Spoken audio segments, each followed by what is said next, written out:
welcome everyone to another episode of Jason Talks About with Jason Medeiros. I'm your host, Jason Medeiros, and Jason talks about the week in WWE, starting with WWE Raw on December 16th, and we'll also be covering WWE SmackDown on December 20th, 2024. So we're going to be covering both of those shows today. Just wanted to say that music you heard up at the top, that's Reality 508. Check them out wherever you get music. And please give us a like and subscribe on the YouTube channel. And please follow us on social media at Jason Talks About. We're pretty much everywhere as far as social media goes. You can look us up and send us a message, give us a comment, give us a like, give us a share. We appreciate all of it. I want to thank everybody who's been listening, viewing us on YouTube. I've been noticing the views have been climbing in recent weeks. You know, I'm just a guy doing this. I don't have a big, powerful production company behind me or anything. So I appreciate each and every one of you that takes time to listen to my thoughts on things. So let's get down to business. All right, so WWE Raw. They were at the TD Garden, so go Celtics. For all my Massachusetts peeps that are listening. They started off with the Saturday night main event recap. WWE is always great with their packages, their production value, you know, just reminding you of everything that important that happened, you know, leading up to the show you're currently watching. They opened the show with CM Punk. Huge pop. Punk is super over. Anyone that doubted that or naysayers when he came over from AEW, or, you know, trust me, this guy, don't trust me. Just look at the numbers, look at the ratings, look at the merch sales, look at the social media engagements. Everything this guy does is through the roof right now. He is on fire. So he comes out, CM Punk, in-ring promo. CM Punk chants ringing out throughout the arena. He talks about, I'm going to paraphrase here, he's feeling a little low. He talks about how he doesn't think about Seth Rollins, except for the last couple of weeks. And there was a thread throughout his little promo here where he kept saying, any minute now that stupid music will interrupt. He talked about the fact that he dresses like Liberace, and he wanted to clarify that before anyone comes at him.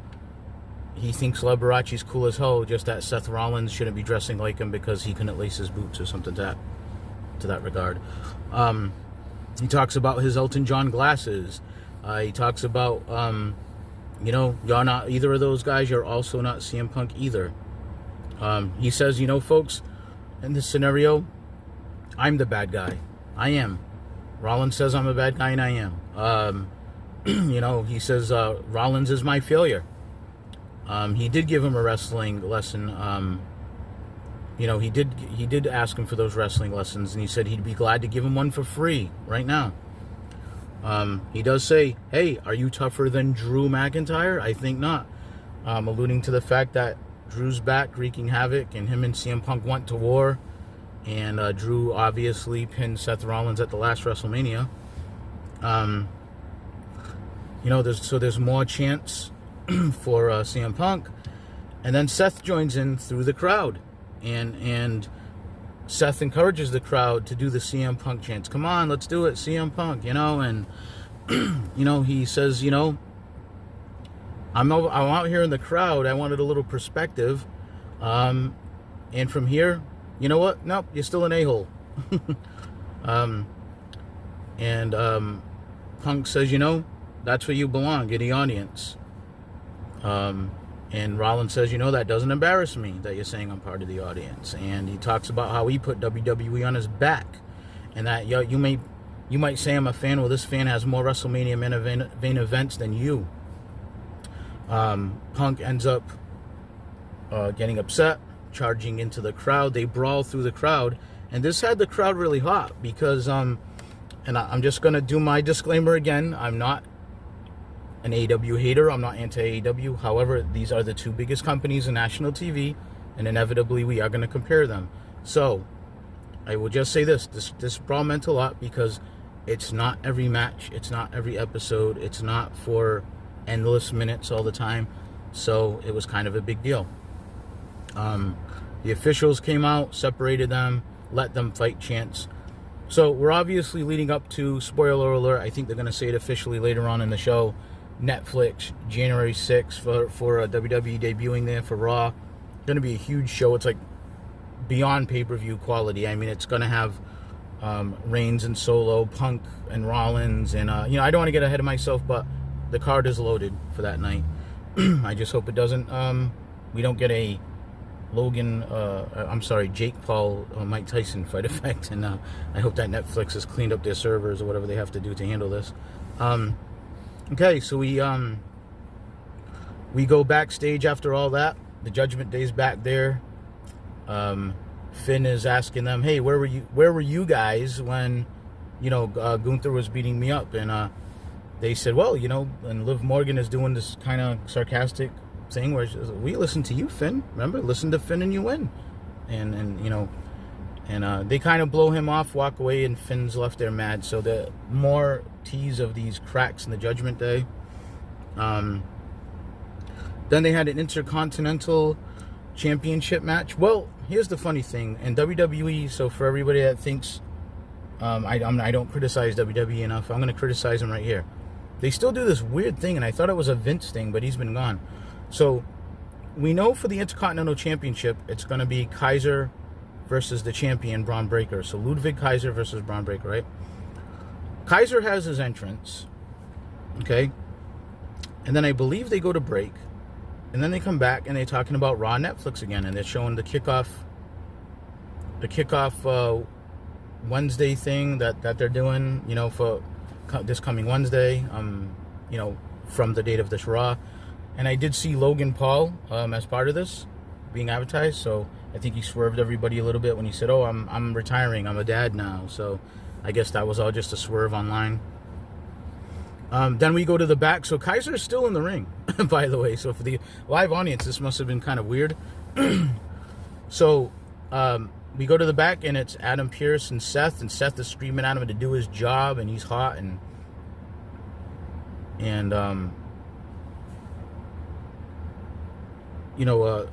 so now Seth is, yelling at him, and he says, he's talking about, do your job, and Pearce says, "I will do my job if, you allow me to, and you and Punk stop tearing each other apart." And then, lo and behold, here comes Drew McIntyre. And this is where WWE's on fire right now. They've got so many compelling characters. So you just go from Seth telling Pearce to do his job, hot on the heels of the CM Punk stuff. And then, what do we get now? Now we get, entering into the fray, Drew McIntyre. Okay, so Drew comes in, and he says, you told me, to get over it. And, he talks about Roman Reigns and how all these guys that just bow down to Roman and, after Roman did everybody wrong. And it's kind of cool that Roman is like the axis of the universe in WWE, and there's so many things still relating back to the Bloodline storyline. Drew talks about, I need to take them all out, and I'm right. And, Seth then goes, kind of claps back at him. So I know what you're trying to do here, huh? You're trying to do this thing where we have common enemy and we're going to team up. But the thing is, I don't respect you. I respect Jay and Sammy. They helped me defeat Roman, but he says, the jury's still out on you. So the door's cracked a little open for Seth and Drew here. So very compelling stuff, I have to say. So now Kaiser's still standing in the ring. And then they show the flashback of Kaiser slapping Braun in the face last week. I think it was like possibly a YouTube exclusive thing where they got in each other's face and Kaiser kind of slaps him with the security in between them, like takes a cheap shot.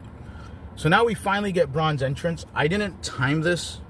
This guy had to be in the ring at least 10 minutes. Kaiser I'm talking about, before Braun Breaker's entrance. So Braun Breaker comes out.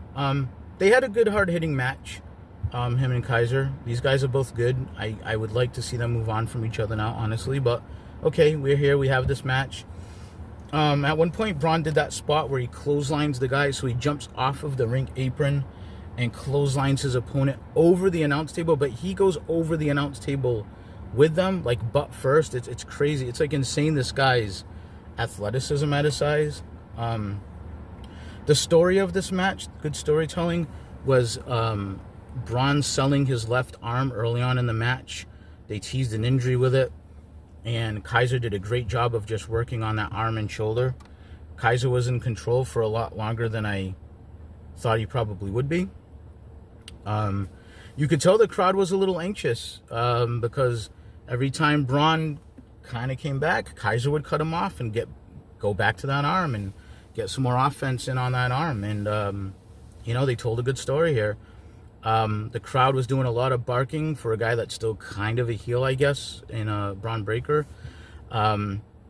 Even when Breaker did his comeback, he was still selling the arm. Everything he did, he'd hold the shoulder. He would kind of let that arm hang down when he didn't need it. And, it made you wonder, is he really hurt? I'm willing to bet he wasn't, but that's good selling when they make you wonder just a little bit.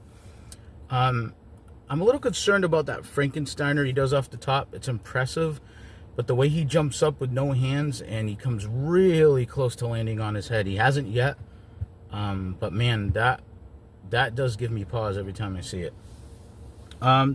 So it was a hard-fought match. Kaiser was on top for, I would say, a good 2/3 of it, but in the end, Braun made his comeback, even with one arm and one with the spear.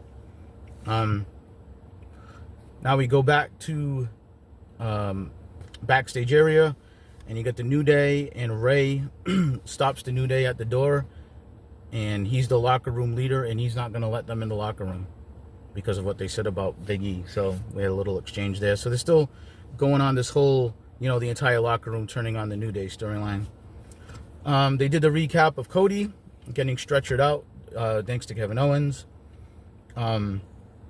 There was a War Raiders package where they talked about all their injuries and how hard it's been for them to come back and what a long road it's been. And I think it was kind of good, humanizing them a little bit. They were doing a lot of like Viking seances and stuff, last year when they'd be in these backstage vignettes or whatever. So it's good to see them being a little more like, regular people. There's a Netflix commercial again with Logan Paul. So again, I think he worked a lot of people. And they're just talking about hyping up Roman and Solo on Netflix. Jackie Redmond's in the back with Pierce, and he does make it official. Punk and Seth on Netflix, January 6th. So there you go, folks. It's official. Liv comes out to do an in-ring promo with Dom and Raquel Rodriguez. Dom can't speak. He's trying, but the crowd keeps booing the shit out of him, so he can't. Liv had a megaphone, which I'm trying to figure out why, because it wasn't as loud as if she just used a microphone. She talks about how she's going to lead the company into the future, and then Rhea Ripley interrupts and talks about how Pierce has made her the #1 contender. So I think we know where this is going. January 6th, Raw, Netflix, Raw. Jackie's in the back attempting to talk to Seth Rollins, and quickly the attention is diverted because Sammy and Drew McIntyre are brawling in the back, and that gets broken up. Okay, so then we had a match in the Women's IC tournament. So this is, again, I'm going to just talk about this again. So Zoe Starks has her entrance, fine.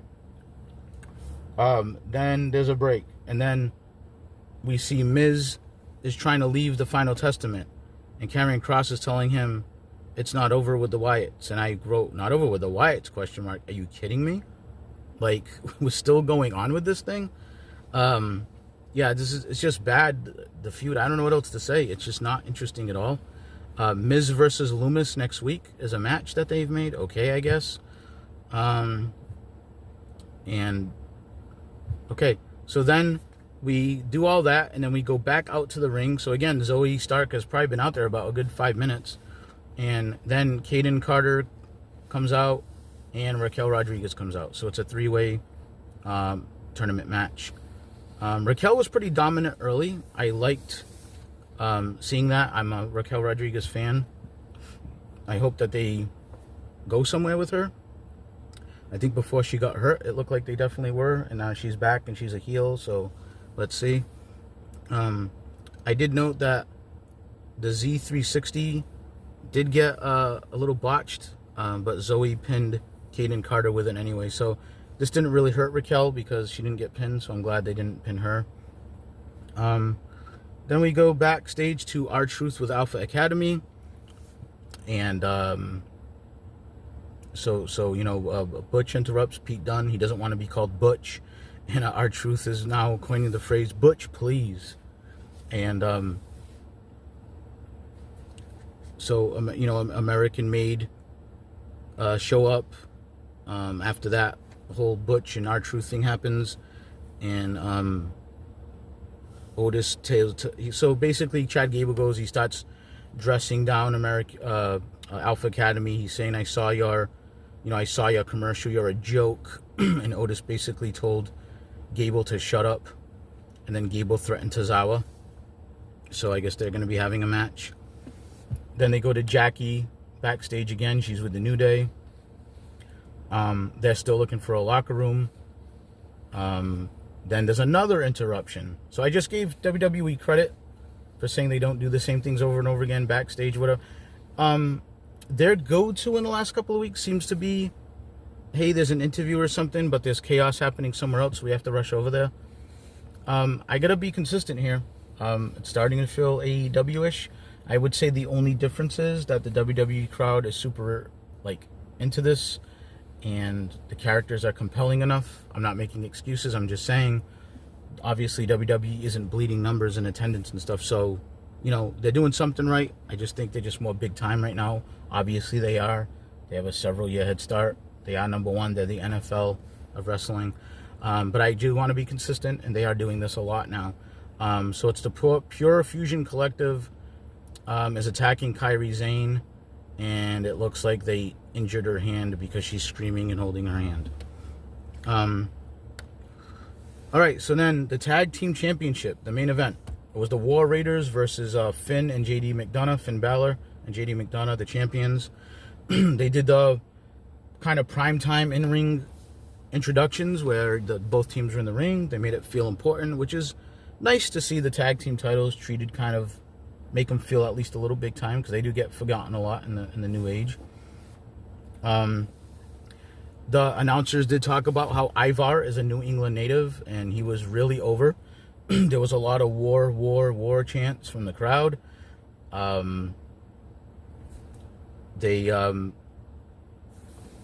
was a lot of back and forth in this match. It was really good. I mean, all four guys are good workers. At one point, JD McDonough distracted the ref, and Finn goes to grab a chair from the timekeeper's area, and he goes to pull it, and it won't move. And lo and behold, Damian Priest pops up. He was holding on to the chair. So he's not done with Finn Balor. He hasn't forgot about what Finn Balor's done to him.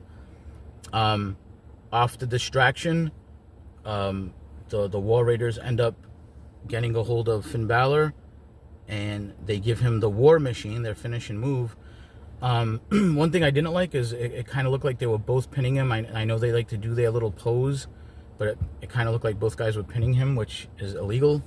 But believe it or not, the War Raiders win, and they are the new champions, and there was a ton of pyro, and they held the belts up, and it was a really nice moment. So, again, it definitely looks like the New Day's fracturing.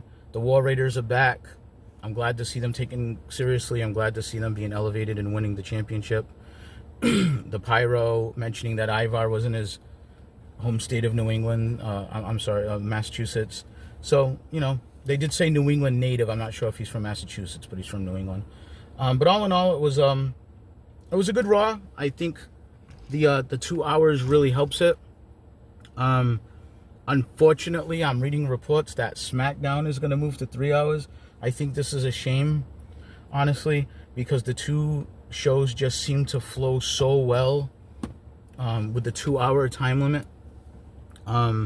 But then again, I'm not in charge of pleasing WWE's, shareholders, and I'm I'm sure that USA is going to pay them a ton for that 3rd hour of SmackDown, so they're not going to say no, we're not going to do it. Of course they're going to do it, because they're going to make a lot of money. So, all right, so we're going to move on to SmackDown. Before we do, please Like and subscribe if you like what you hear. It means the world to me, and I really appreciate each and every one of you guys.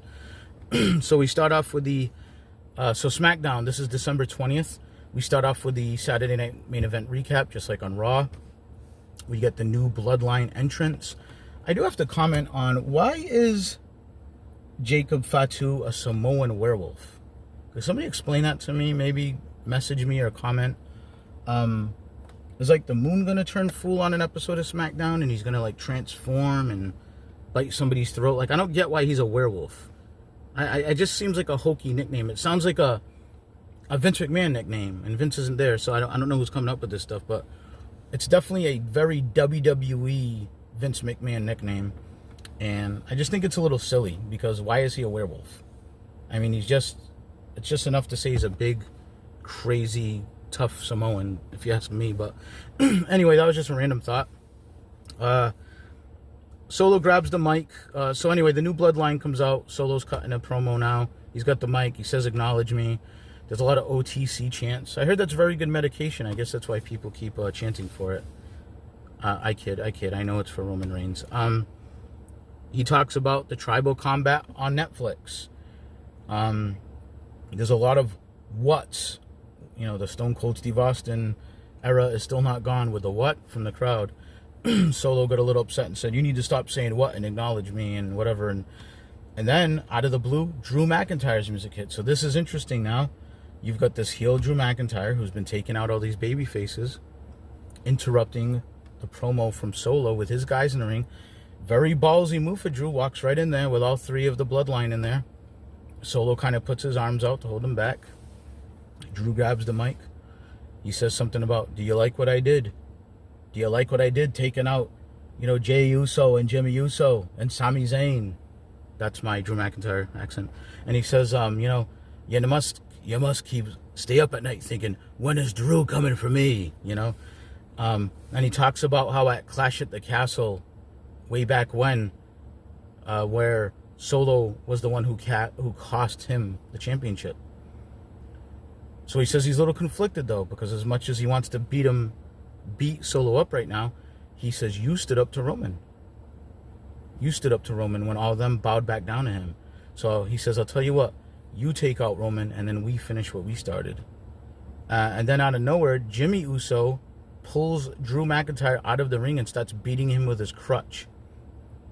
And then, as that's going on, very nice flow to the show so far, LA Knight, Apollo Crews, and Andrade all run into the ring and attack the new Bloodline, and they all brawl with each other.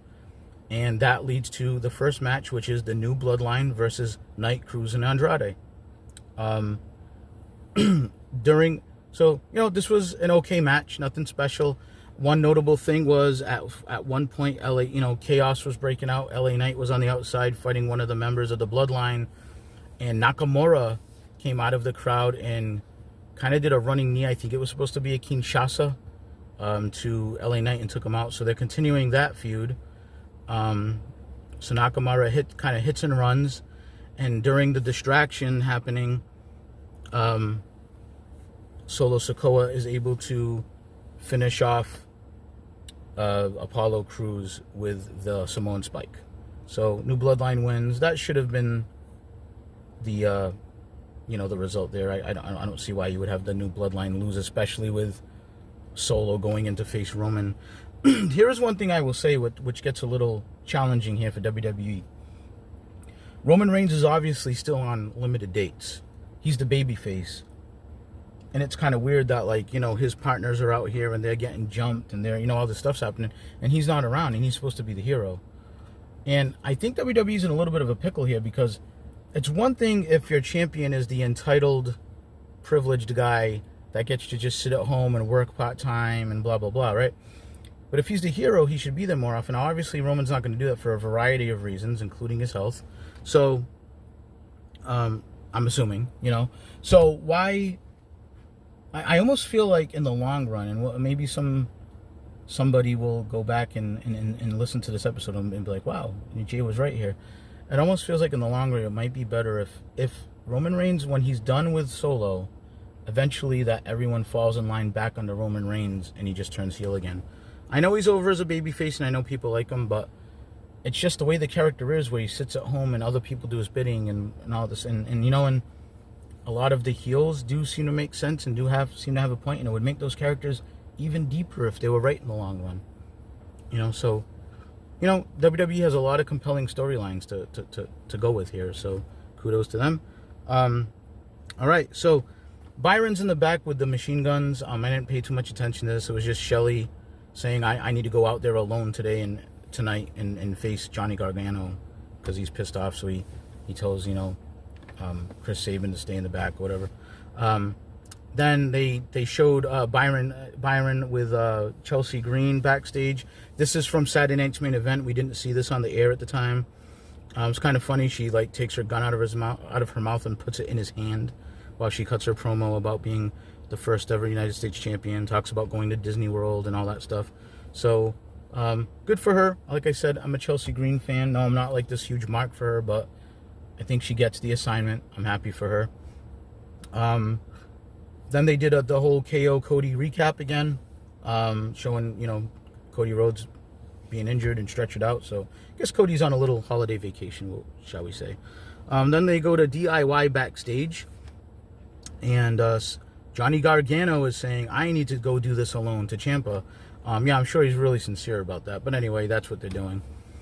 The next segment was bad. This was the Waller effect.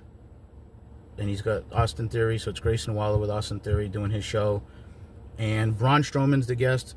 I'm not shitting on this part. Braun came out as Santa and gave all kind of little kids presents and threw all kind of free stuff into the crowd, so that was cool. But then Carmelo, so basically this was just bad comedy. It was basically Grayson Waller trying to get Braun Strowman to like join them in a faction, and Braun just constantly threatening them and them acting scared. And then Carmelo Hayes interrupted and talked about how he wasn't ready last week, and he wants to fight Braun again, and he insults him and calls him a big stupid something, and you know, whatever. And so Braun is really, really pissed off now by all these dudes. So Carmelo, you know, is about to face Braun. They go to break, they come back, and it's Braun versus Carmelo. So the other guys are gone now. This match was what it was. It was, you know, nothing spectacular. It was a lot of Braun offense, beating Carmelo, bouncing around for him. At one point, I wrote here that there was a botched Hurricanrana where, and I'm not blaming necessarily either guy, but it's just that Carmelo Hayes did a Hurricanrana and Braun didn't quite get all the way over, it looked like, and it looked like he landed on his head, and that really made me wince because Braun is so big and so heavy that I thought for sure he was going to be hurt, but he looked like he was okay. Believe it or not, Carmelo won this one. They were fighting on the outside, and they were going back and forth, and Braun throws Carmelo into the ring right at the 9 count, and by the time he goes to get into the ring, it was too late. So Carmelo technically has a win over Braun Strowman. Okay, so we go backstage. It's Nia Jax and Candice LeRae, and Candice is doing her whole suck-up thing with Nia, and she's telling Tiffy, you know, why don't you just stay backstage, you know, while we go win, you know, something that you haven't done a lot of, and, you know, just these little slide remarks. And so Tiffy stays in the back, but she's kind of like just looking at her briefcase, you know, that Money in the Bank briefcase, like, you know.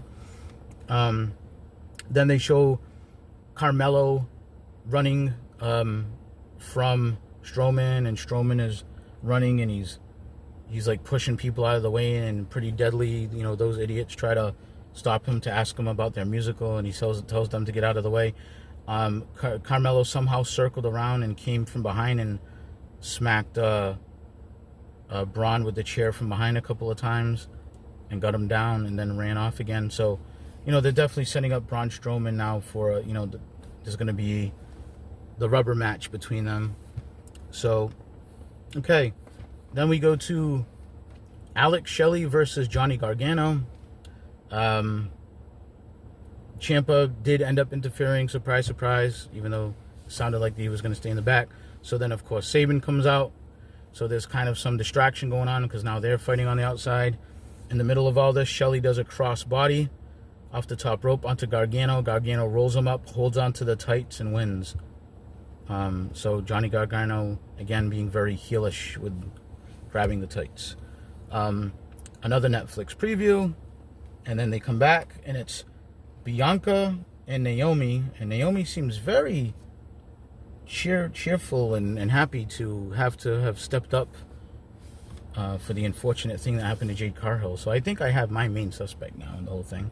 But anyway, it's so Bianca Belair and Naomi, and before the match, Bianca goes to, in the back, hand Naomi the belt, and Naomi goes, "Not till I earn it." Because they're making a point to say she didn't win the tag belts with her, but she can step in and maybe she can earn the belt with a win tonight. I don't see that logic because, in my mind, she still shouldn't be able to be a tag team champion. She wasn't part of the team that won the belts, but in the modern era, there's not a lot of logic to the wrestling rules and regulations. So, but to me, that doesn't make sense. But it is what it is. This is what they're doing.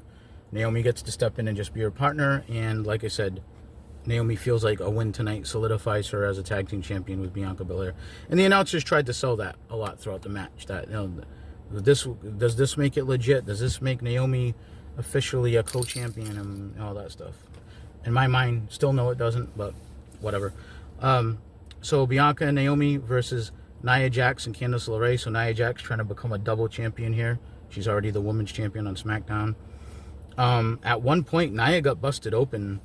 I think it was when she hit the ring post with her forehead, which is interesting because it seems like it's like a plastic covering. I'm not saying it can't cut you, but she was busted open pretty good. The camera was doing their best to stay off of her, and you could see in the back a couple of times on camera off to the side, you could see refs or somebody handing her towels to like wipe the blood off. I'm sure WWE doesn't really want women bleeding on TV, I should say, on their PG product. Freudian slip there when I said blading. I don't think Nia bladed. This certainly did not feel that way. So she got busted open the hard way. At one point, Tiffany did come down, even though she was supposed to stay in the back with the briefcase. And Nia Jax was saying, give it to me, because she wanted to use it as a weapon. But they teased the thing where Tiffy was just looking at it, kind of thinking like, should I cash in? And it caused a distraction.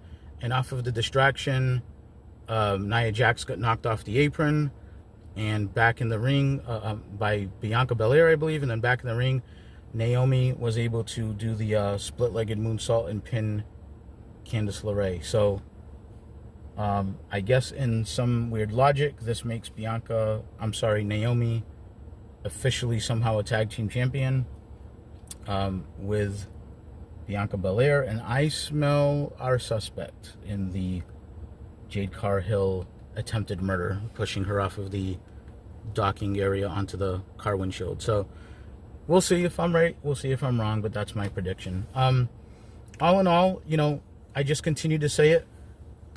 Based on what I just told you in the matches, you know, you might say just an okay Raw and SmackDown, but I'll tell you, the characters are so compelling and the storylines are so good that even if the matches are just okay, the other stuff is so good that it's keeping all of WWE very interesting right now. And going into this Netflix Raw feels like going into a PLE, as they call them nowadays.